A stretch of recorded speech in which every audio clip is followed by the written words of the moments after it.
విశాఖలో రాజకీయం వేడెక్కింది. వైసీపీకి షాక్ల మీద షాకులు తగులుతున్నాయి.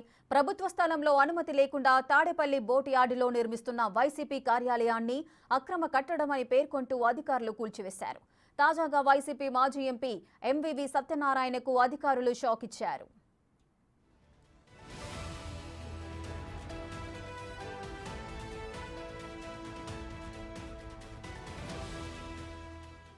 విశాఖలో ఎంవీవీకి చెందిన ఎంవీవీ పీక్ వెంచర్ను GVMC stop work order Asilmetta. ఆసిల్మెట్ట టైకున్ కూడలి వద్ద సిబిసిఎన్సి స్థలంలో ఎంవీవీ పీక్ వెంచర్ నిర్మితమవుతోంది.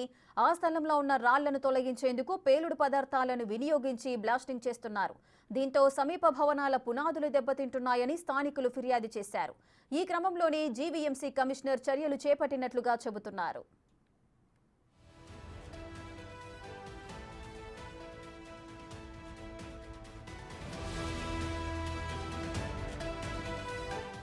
గతంలో కూడా ఈ నిర్మాణాల కోసం టైకున్ జంక్షన్ను మూసివేశారని టీడీపీ, జనసేన ఆరోపించాయి. అప్పట్లో ఈ వ్యవహారంపై పవన్ కళ్యాణ్ కూడా ఆందోళన వ్యక్తం చేశారు. వివాదాస్పద ఈ సిబిసిఎన్సి భూముల్లో నిర్మాణాలను అడ్డుకుంటానని, ఎవరూ కొనొద్దంటూ వార్నింగ్ కూడా ఇచ్చారు. తాజాగా జీవీఎంసీ స్టాప్ వర్క్ ఆర్డర్తో ఈ విషయం మళ్లీ తెరపైకొచ్చింది.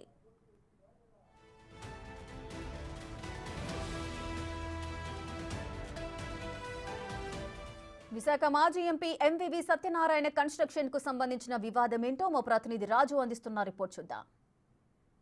విశాఖలోని సిరిపురం జంక్షన్లో ఉన్న అత్యంత విలువైన సిబిసిఎన్సి క్రైస్తవ భూముల్లో ఇది వివాదాస్పదమైనటువంటి భూములు. ఈ భూముల్లో ది ఎంవీవీ పీక్ పేరుతో మాజీ ఎంపీ ఎంవీవీ సత్యనారాయణ నిర్మాణం చేపడుతున్నటువంటి బిల్డింగ్స్ని మనమైతే చూడొచ్చు. ప్రస్తుతం ఈ బిల్డింగ్కి సంబంధించి జీవీఎంసీ అధికారులు అయితే నోటీసులు జారీ చేసినటువంటి పరిస్థితి అయితే ఉంది.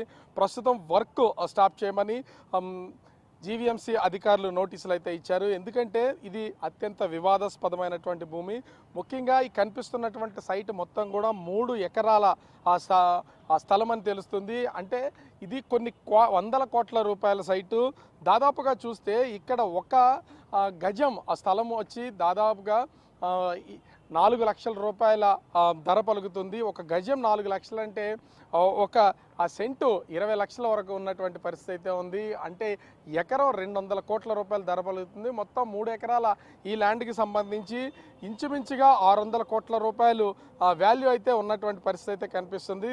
దీంతో ఇది అత్యంత వివాదాస్పదమైనది. అది క్రైస్తవులకు సంబంధించినటువంటి సిబిసిఎన్సి సంబంధించినటువంటి సంస్థకి సంబంధించినటువంటి మొత్తం ప్రతినిధులు కూడా ఇప్పటికే వాళ్ళ కోర్టులో కేసులు వేసినటువంటి పరిస్థితి మనం చూడొచ్చు.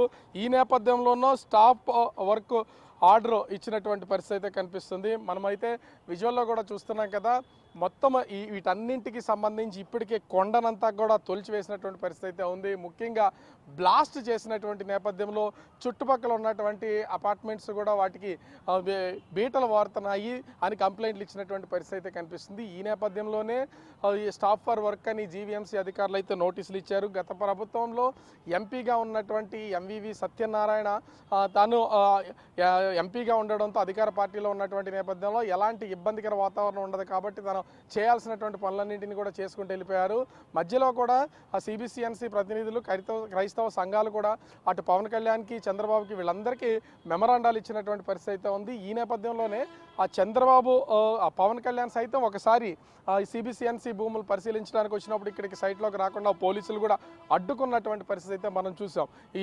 ఈ నేపథ్యంలో ఖచ్చితంగా కూటమి ప్రభుత్వం అధికారంలోకి వస్తుంది. అధికారంలోకి వచ్చిన తర్వాత అక్రమంగా కబ్జాలకు గురిచేసి క్రైస్తవ భూములు కొట్టేసినటువంటి ఎంవీవీ సత్యనారాయణ దగ్గర నుంచి ఈ భూముల్ని వెనక్కి తీసుకుంటాం, నిర్మాణాలు నిలుపుదల చేస్తామని అప్పట్లో పవన్ కళ్యాణ్ చెప్పినటువంటి పరిస్థితి అయితే ఉంది. ఈ నేపథ్యంలోనే ప్రభుత్వం మారిన వెంటనే ఇప్పుడు జీవీఎంసీ కార్పొరేషన్ నుంచి, జీవీఎంసీ నుంచి కమిషనర్ నోటీసులు అయితే ఇష్యూ చేశారు. ప్రస్తుతం వర్కులు నిలుపుదల చేయాలని ఈ వర్క్ జరుగుతున్నటువంటి సైట్లో నోటీసు అంటించినటువంటి పరిస్థితి అయితే ఉంది. మరి దీనికి సంబంధించి ఎంవీవీ సత్యనారాయణ ఏ విధమైన నిర్ణయం తీసుకుంటాడు, అదేవిధంగా దీనికి సంబంధించి కోర్టుకు వెళ్తారా? ఇప్పటికే కోర్టులో కేసులు ఉన్నటువంటి నేపథ్యంలో ఎంవీవీ సత్యనారాయణ కోర్టుకు వెళ్ళి వర్క్ జరిగేలాగా చూస్తారా, లేదా జీవీఎంసీ అధికారులు తీసుకున్నటువంటి ఆ నిర్ణయం ప్రకారం వర్క్ని ఆఫ్ చేస్తారా అనేది వేచి చూడాలి. మొత్తానికి అత్యంత వివాదాస్పదమైనటువంటి ఈ భూములకు సంబంధించి సిబిఎన్సి భూములకు సంబంధించినటువంటి పరిస్థితి మనమైతే చూసాం. సో ప్రస్తుతం అయితే వర్క్ అయితే నిలుపుదల చేసినటువంటి పరిస్థితి అయితే ఉంది. మరి ఇది ముందుకెళ్తుందా, ఇక్కడితోనే స్టాప్ అవుతుందా అనేది మాత్రం వేచి చూడాల్సినటువంటి పరిస్థితి అయితే ఉంది. కెమెరామెన్ అరుణ్తో రాజు.